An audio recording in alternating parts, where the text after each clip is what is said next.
ভাই, আপনি দুনিয়ার জন্য কত কিছু করেন। সকাল থেকে রাত, অফিস, দোকান, পরিবার, হাজার চিন্তা। কিন্তু একটা প্রশ্ন করি, আখিরাতের জন্য আপনি সপ্তাহে অন্তত একদিন কিছু করেন? আল্লাহ আমাদের জন্য সপ্তাহে একটা স্পেশাল দিন রেখেছেন, জুমার দিন। এই একটা দিনে আপনি যা সওয়াব পেতে পারেন তা অন্য দিনে হয়তো 10 দিনে হলেও পাবেন না। কিন্তু ব্যাপারটা হলো, আমরা অনেকেই জানি না জুমার দিনে কি করা সুন্নত, কি করলে আল্লাহ খুশি হন। আজকের ভিডিওতে আমি আপনাকে বলবো জুমার 10টি সুন্নত, একদম সহজ ভাষায়, যেন আপনি বুঝেন, মনে রাখেন আর ইনশাআল্লাহ আমলে আনেন। ভিডিওটা শেষ পর্যন্ত দেখুন। 1 নম্বর, জুমার দিনের গোসল করা। জুমার দিন গোসল করা ইসলামের একটি গুরুত্বপূর্ণ সুন্নত। রাসূল সাল্লাল্লাহু আলাইহি ওয়াসাল্লাম জীবনে কখনোই গোসল ছাড়েননি। এটা শুধু শরীর পরিষ্কার করার বিষয় নয়, এটা আত্মাকে প্রস্তুত করা আল্লাহর সামনে দাঁড়ানোর জন্য। হাদিসে এসেছে, যে ব্যক্তি জুমার দিন গোসল করে, সুন্দরভাবে অজু করে, তারপর মসজিদে যায়, মনোযোগ দিয়ে খুতবা শুনে, তার প্রতিটি কদমে 1 বছরের নামাজ ও রোজার সওয়াব লেখা হয়। ইবনে খুজাইমা 176। ভাই, ভাবুন তো, একটা গোসলের বিনিময়ে আল্লাহ আপনাকে 1 বছর ইবাদতের সওয়াব দিচ্ছেন। এটা কি আমরা হাতছাড়া করতে পারি? তাই চেষ্টা করুন, ফজরের পর থেকে জুমার নামাজের আগ পর্যন্ত গোসল করে নিন। এটা শুধু একটা সুন্নত না, এটা জান্নাতের পথে 1 কদম এগিয়ে যাওয়া। 2 নম্বর, মিসওয়াক করা ও পরিষ্কার জামা পরা। জুমার দিনের আরেকটি গুরুত্বপূর্ণ সুন্নত হল মিসওয়াক করা ও পরিষ্কার জামা পরা। রাসূল সাল্লাল্লাহু আলাইহি ওয়াসাল্লাম জুমার দিন নিজেকে পরিপাটি করতেন। তিনি দাড়ি আঁচড়াতেন, সুগন্ধি ব্যবহার করতেন, সাদা বা সুন্দর কাপড় পরতেন এবং মিসওয়াক করতেন। এক হাদিসে এসেছে, জুমার দিনে প্রত্যেক প্রাপ্তবয়স্ক মুসলমানের উচিত গোসল করা, মিসওয়াক করা এবং যতটুকু সম্ভব সুগন্ধি ব্যবহার করা। সহিহ মুসলিম 846। ভাই, আপনি যদি বিশেষ কোনো অনুষ্ঠানে যেতে চান, আপনি নিশ্চয়ই ভালো কাপড় পরেন, নিজেকে গুছিয়ে নেন, তাহলে আল্লাহর ঘরে যাচ্ছেন, এটা কি আরও বেশি সম্মানের না? মসজিদে যাওয়ার আগে চেষ্টা করুন মিসওয়াক করে মুখটা পরিষ্কার রাখতে, একজোড়া পরিষ্কার জামা পরতে, যদি সম্ভব হয় একটু আতর লাগাতে। 3 নম্বর, দুরূদ শরীফ পাঠ করা। জুমার দিনের সবচেয়ে মূল্যবান কাজগুলোর একটি হল রাসূল সাল্লাল্লাহু আলাইহি ওয়াসাল্লামের উপর বেশি বেশি দুরূদ পাঠ করা।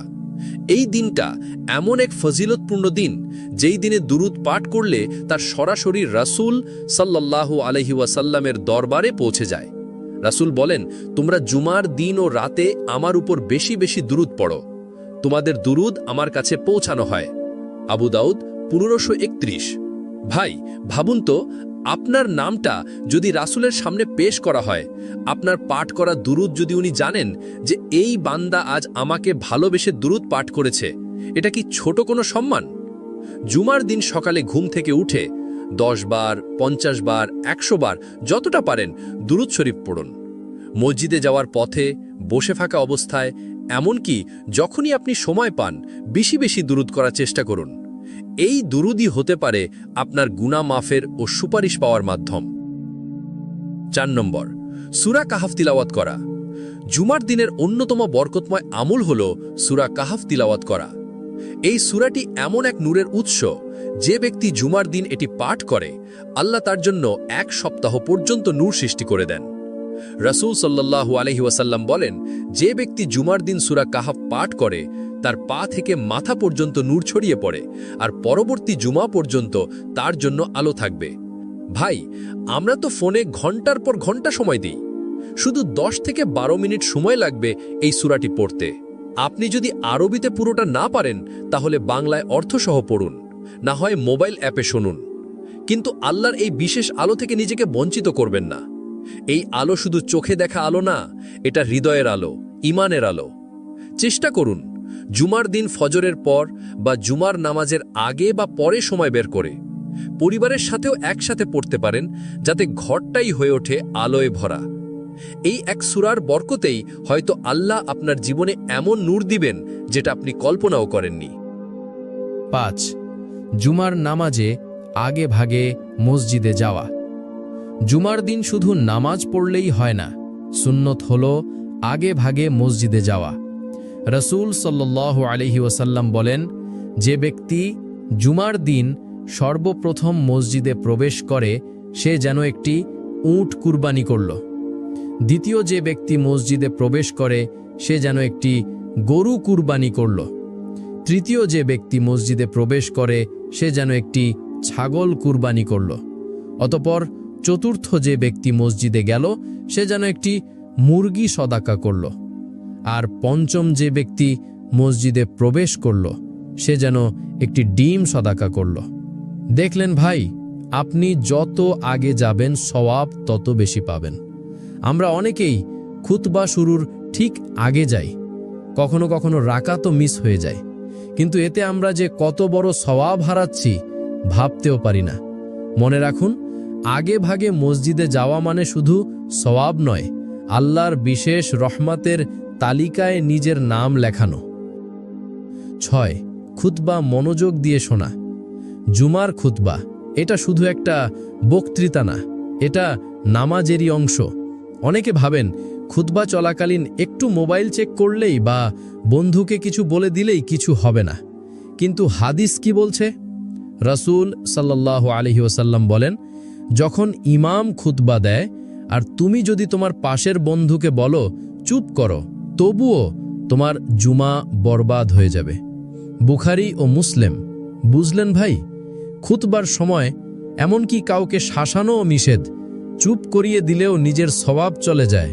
তাই খুতবা চলাকালে 1. একেবারে চুপ থাকা সুন্নত, 2. মনোযোগ দিয়ে শোনা ওয়াজিবের কাছাকাছি। আপনি যদি ইমামের খুতবা মনোযোগ দিয়ে শোনেন তাহলে আপনি নিজেই জানবেন এই সময়টা কতটা বরকতের, কতটা হৃদয়ে ছোঁয়া। মনে রাখুন, খুতবা শোনা মানে আল্লাহর পক্ষ থেকে সরাসরি বার্তা গ্রহণ করা। আর একজন মুমিন কখনোই আল্লাহর বার্তা থেকে মনোযোগ সরিয়ে নেয় না। 7. বিশেষ সময়ে দোয়া করা। জুমার দিনে এমন একটা মুহূর্ত আছে যখন আপনি যা চাইবেন আল্লাহ কবুল করেন। সাহাবীরা জিজ্ঞেস করলেন, সেই সময়টা কখন?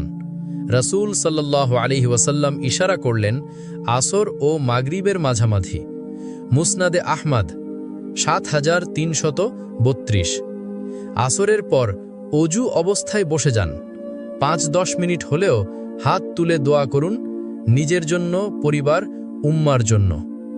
মনে রাখুন, এই সময়ে শয়তান আপনাকে ব্যস্ত রাখতে চাইবে।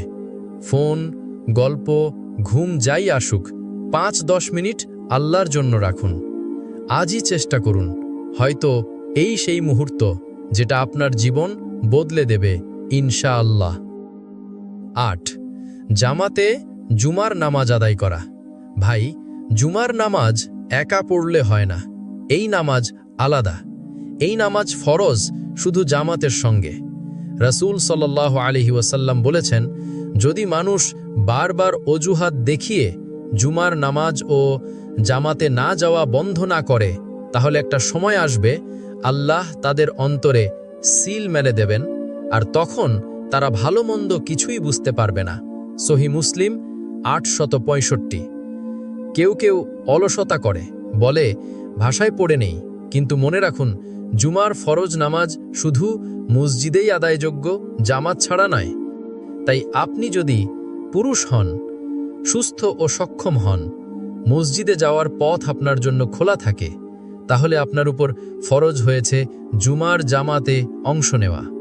জামাতে না পড়লে শুধু সওয়াব নয়, গুনাহ হয়। আপনি যদি আল্লাহর ডাকে সাড়া না দেন, তবে কিসের জন্য আপনার জীবন এত ব্যস্ত? 9. নফল নামাজ পড়া, সুন্নাহ ও মুস্তাহাব। জুমার নামাজে শুধু ফরজ পড়েই উঠে যাওয়া এটা পরিপূর্ণতা নয়।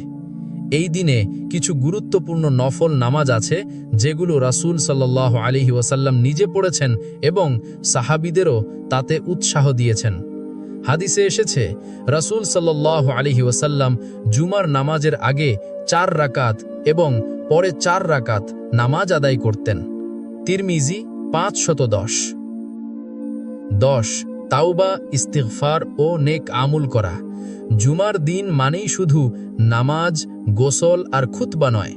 এই দিনটা তাওবার জন্য, চোখ ভিজানোর দিন, অন্তর নরম করার দিন। আল্লাহ আমাদের সপ্তাহ শেষে এক বিশেষ সুযোগ দেন, একটা পবিত্র দিন, যাতে আমরা ফিরে আসতে পারি তার দিকে। রাসূল সাল্লাল্লাহু আলাইহি ওয়াসাল্লাম বলেন, জুমার দিনটা হচ্ছে ঈদের মতো। এই দিনে ইবাদত করলে আল্লাহ বেশি কবুল করেন। আবু দাউদ। তাই জুমার দিন 1 বেশি বেশি ইস্তিগফার করুন, আস্তাগফিরুল্লাহ। 2 তাওবা করুন, হে আল্লাহ আমি ভুল করেছি, তুমি ক্ষমা করো। 3 সাদাকা দিন, কারো পাশে দাঁড়ান, অন্তত একটা ভালো কাজ করুন। আজই সিদ্ধান্ত নিন, শুক্রবার হবে আমার আমলের দিন। আপনি কয়টি সুন্নত মানেন নিচে কমেন্টে লিখুন, আর ভিডিওটা শেয়ার করুন যেন অন্যরাও জানে এবং মানে। ভাই, আপনি দুনিয়ার জন্য কত কিছু করেন, সকাল থেকে রাত, অফিস, দোকান, পরিবার, হাজার চিন্তা। কিন্তু একটা প্রশ্ন করি, আখিরাতের জন্য আপনি সপ্তাহে অন্তত একদিন কিছু করেন? আল্লাহ আমাদের জন্য সপ্তাহে একটা স্পেশাল দিন রেখেছেন, জুমার দিন। এই একটা দিনে আপনি যা সওয়াব পেতে পারেন তা অন্য দিনে হয়তো 10 দিনে হলেও পাবেন না।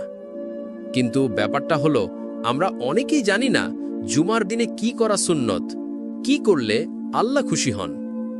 আজকের ভিডিওতে আমি আপনাকে বলবো জুমার 10টি সুন্নত, একদম সহজ ভাষায়, যেন আপনি বুঝেন, মনে রাখেন আর ইনশাআল্লাহ আমলে আনেন।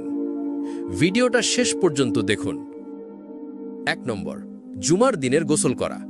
জুমার দিন গোসল করা ইসলামের একটি গুরুত্বপূর্ণ সুন্নত। রাসূল সাল্লাল্লাহু আলাইহি ওয়াসাল্লাম জীবনে কখনোই গোসল ছাড়েননি। এটা শুধু শরীর পরিষ্কার করার বিষয় নয়, এটা আত্মাকে প্রস্তুত করা আল্লাহর সামনে দাঁড়ানোর জন্য। হাদিসে এসেছে, যে ব্যক্তি জুমার দিন গোসল করে, সুন্দরভাবে অজু করে, তারপর মসজিদে যায়, মনোযোগ দিয়ে খুতবা শুনে, তার প্রতিটি কদমে 1 বছরের নামাজ ও রোজার সওয়াব লেখা হয়। ইবনে খুজাইমা 176। ভাই ভাবুন তো, একটা গোসলের বিনিময়ে আল্লাহ আপনাকে 1 বছর ইবাদতের সওয়াব দিচ্ছেন।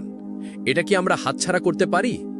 তাই চেষ্টা করুন, ফজরের পর থেকে জুমার নামাজের আগ পর্যন্ত গোসল করে নিন। এটা শুধু একটা সুন্নত না, এটা জান্নাতের পথে 1 কদম এগিয়ে যাওয়া। 2 নম্বর, মিসওয়াক করা ও পরিষ্কার জামা পরা। জুমার দিনের আরেকটি গুরুত্বপূর্ণ সুন্নত হল মিসওয়াক করা ও পরিষ্কার জামা পরা। রাসূল সাল্লাল্লাহু আলাইহি ওয়াসাল্লাম জুমার দিন নিজেকে পরিপাটি করতেন। তিনি দাড়ি আঁচড়াতেন, সুগন্ধি ব্যবহার করতেন, সাদা বা সুন্দর কাপড় পরতেন এবং মিসওয়াক করতেন। এক হাদিসে এসেছে, জুমার দিনে প্রত্যেক প্রাপ্তবয়স্ক মুসলমানের উচিত গোসল করা, মিসওয়াক করা এবং যতটুকু সম্ভব সুগন্ধি ব্যবহার করা। সহিহ মুসলিম 846। ভাই, আপনি যদি বিশেষ কোনো অনুষ্ঠানে যেতে চান, আপনি নিশ্চয়ই ভালো কাপড় পরেন, নিজেকে গুছিয়ে নেন। তাহলে আল্লাহর ঘরে যাচ্ছেন, এটা কি আরও বেশি সম্মানের না? মসজিদে যাওয়ার আগে চেষ্টা করুন মিসওয়াক করে মুখটা পরিষ্কার রাখতে, একজোড়া পরিষ্কার জামা পরতে, যদি সম্ভব হয় একটু আতর লাগাতে। 3 নম্বর, দুরূদ শরীফ পাঠ করা। জুমার দিনের সবচেয়ে মূল্যবান কাজগুলোর একটি হল রাসূল সাল্লাল্লাহু আলাইহি ওয়াসাল্লামের উপর বেশি বেশি দুরূদ পাঠ করা। এই দিনটা এমন এক ফজিলতপূর্ণ দিন, যেই দিনে দুরূদ পাঠ করলে তার সরাসরি রাসূল সাল্লাল্লাহু আলাইহি ওয়াসাল্লামের দরবারে পৌঁছে যায়। রাসূল বলেন, তোমরা জুমার দিন ও রাতে আমার উপর বেশি বেশি দুরূদ পড়ো, তোমাদের দুরূদ আমার কাছে পৌঁছানো হয়। আবু দাউদ 1531। ভাই ভাবুন তো, আপনার নামটা যদি রাসূলের সামনে পেশ করা হয়, আপনার পাঠ করা দুরূদ যদি উনি জানেন যে এই বান্দা আজ আমাকে ভালোবেসে দুরূদ পাঠ করেছে, এটা কি ছোট কোনো সম্মান? জুমার দিন সকালে ঘুম থেকে উঠে 10 বার, 50 বার, 100 বার, যতটা পারেন দুরূদ শরীফ পড়ুন। মসজিদে যাওয়ার পথে, বসে থাকা অবস্থায়, এমনকি যখনই আপনি সময় পান, বেশি বেশি দুরূদ করার চেষ্টা করুন। এই দুরূদই হতে পারে আপনার গুনাহ মাফের ও সুপারিশ পাওয়ার মাধ্যম। 4 নম্বর, সূরা কাহাফ তিলাওয়াত করা। জুমার দিনের অন্যতম বরকতময় আমল হল সূরা কাহাফ তিলাওয়াত করা। এই সূরাটি এমন এক নূরের উৎস, যে ব্যক্তি জুমার দিন এটি পাঠ করে, আল্লাহ তার জন্য 1 সপ্তাহ পর্যন্ত নূর সৃষ্টি করে দেন। রাসূল সাল্লাল্লাহু আলাইহি ওয়াসাল্লাম বলেন, যে ব্যক্তি জুমার দিন সূরা কাহাফ পাঠ করে, তার পা থেকে মাথা পর্যন্ত নূর ছড়িয়ে পড়ে, আর পরবর্তী জুমা পর্যন্ত তার জন্য আলো থাকবে। ভাই, আমরা তো ফোনে ঘন্টার পর ঘন্টা সময় দিই, শুধু 10 থেকে 12 মিনিট সময় লাগবে এই সূরাটি পড়তে। আপনি যদি আরবিতে পুরোটা না পারেন তাহলে বাংলায় অর্থসহ পড়ুন, না হয় মোবাইল অ্যাপে শুনুন। কিন্তু আল্লাহর এই বিশেষ আলো থেকে নিজেকে বঞ্চিত করবেন না। এই আলো শুধু চোখে দেখা আলো না, এটা হৃদয়ের আলো, ঈমানের আলো। চেষ্টা করুন জুমার দিন ফজরের পর বা জুমার নামাজের আগে বা পরে সময় বের করে পরিবারের সাথেও একসাথে পড়তে পারেন, যাতে ঘরটাই হয়ে ওঠে আলোয় ভরা। এই এক সূরার বরকতেই হয়তো আল্লাহ আপনার জীবনে এমন নূর দিবেন যেটা আপনি কল্পনাও করেননি। 5. জুমার নামাজে আগে ভাগে মসজিদে যাওয়া। জুমার দিন শুধু নামাজ পড়লেই হয় না, সুন্নত হলো আগে ভাগে মসজিদে যাওয়া। রাসূল সাল্লাল্লাহু আলাইহি ওয়াসাল্লাম বলেন, যে ব্যক্তি জুমার দিন সর্বপ্রথম মসজিদে প্রবেশ করে সে যেন একটি উট কুরবানি করল। দ্বিতীয় যে ব্যক্তি মসজিদে প্রবেশ করে সে যেন একটি গরু কুরবানি করল। তৃতীয় যে ব্যক্তি মসজিদে প্রবেশ করে সে যেন একটি ছাগল কুরবানি করল। অতঃপর চতুর্থ যে ব্যক্তি মসজিদে গেল সে যেন একটি মুরগি সদাকা করল। আর পঞ্চম যে ব্যক্তি মসজিদে প্রবেশ করল সে যেন একটি ডিম সদাকা করল। দেখলেন ভাই, আপনি যত আগে যাবেন সওয়াব তত বেশি পাবেন। আমরা অনেকেই খুতবা শুরুর ঠিক আগে যাই, কখনো কখনো রাকাতও মিস হয়ে যায়, কিন্তু এতে আমরা যে কত বড় সওয়াব হারাচ্ছি ভাবতেও পারি না। মনে রাখুন, আগে ভাগে মসজিদে যাওয়া মানে শুধু সওয়াব নয়, আল্লাহর বিশেষ রহমতের তালিকায় নিজের নাম লেখানো। 6.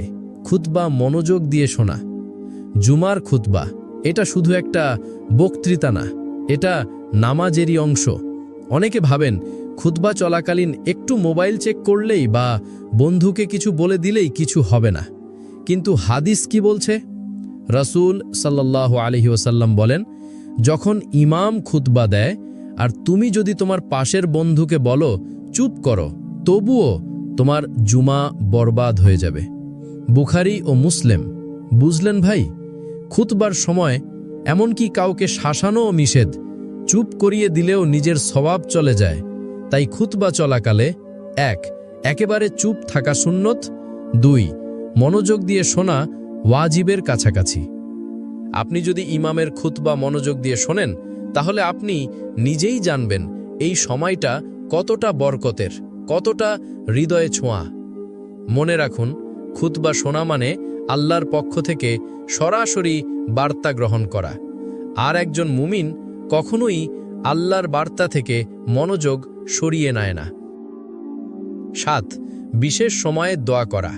জুমার দিনে এমন একটা মুহূর্ত আছে যখন আপনি যা চাইবেন আল্লাহ কবুল করেন। সাহাবীরা জিজ্ঞেস করলেন, সেই সময়টা কখন? রাসূল সাল্লাল্লাহু আলাইহি ওয়াসাল্লাম ইশারা করলেন, আসর ও মাগরিবের মাঝামাঝি। মুসনাদে আহমদ 7332।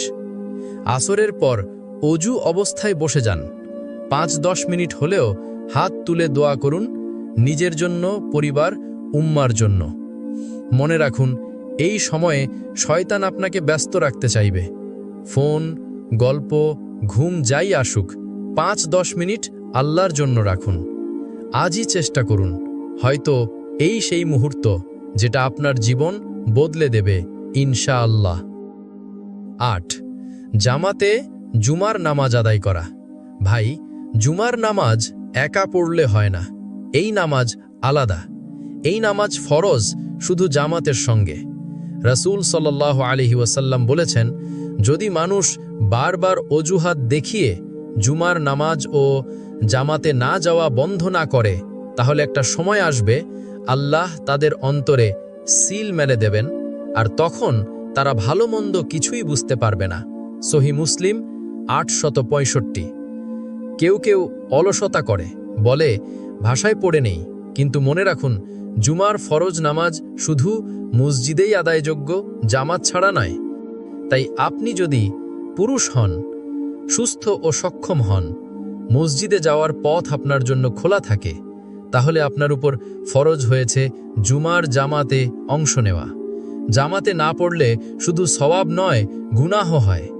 আপনি যদি আল্লাহর ডাকে সাড়া না দেন, তবে কিসের জন্য আপনার জীবন এত ব্যস্ত? 9. নফল নামাজ পড়া, সুন্না ও মুস্তাহাব। জুমার নামাজে শুধু ফরজ পড়েই উঠে যাওয়া এটা পরিপূর্ণতা নয়। এই দিনে কিছু গুরুত্বপূর্ণ নফল নামাজ আছে যেগুলো রাসূল সাল্লাল্লাহু আলাইহি ওয়াসাল্লাম নিজে পড়েছেন এবং সাহাবীদেরও তাতে উৎসাহ দিয়েছেন। হাদিসে এসেছে রাসূল সাল্লাল্লাহু আলাইহি ওয়াসাল্লাম জুমার নামাজের আগে 4 রাকাত এবং পরে 4 রাকাত নামাজ আদায় করতেন। তিরমিজি 510। 10. তাওবা, ইস্তিগফার ও নেক আমল করা। জুমার দিন মানেই শুধু নামাজ, গোসল আর খুতবা নয়। এই দিনটা তাওবার জন্য, চোখ ভিজানোর দিন, অন্তর নরম করার দিন। আল্লাহ আমাদের সপ্তাহ শেষে এক বিশেষ সুযোগ দেন, একটা পবিত্র দিন, যাতে আমরা ফিরে আসতে পারি তার দিকে। রাসূল সাল্লাল্লাহু আলাইহি ওয়াসাল্লাম বলেন, জুমার দিনটা হচ্ছে ঈদের মতো। এই দিনে ইবাদত করলে আল্লাহ বেশি কবুল করেন। আবু দাউদ। তাই জুমার দিন 1. বেশি বেশি ইস্তিগফার করুন, আস্তাগফিরুল্লাহ। 2. তাওবা করুন, হে আল্লাহ আমি ভুল করেছি, তুমি ক্ষমা করো। 3. সাদাকা দিন, কারো পাশে দাঁড়ান, অন্তত একটা ভালো কাজ করুন। আজই সিদ্ধান্ত নিন, শুক্রবার হবে আমার আমলের দিন। আপনি কয়টি সুন্নত মানেন নিচে কমেন্টে লিখুন, আর ভিডিওটা শেয়ার করুন যেন অন্যরাও জানে এবং মানে।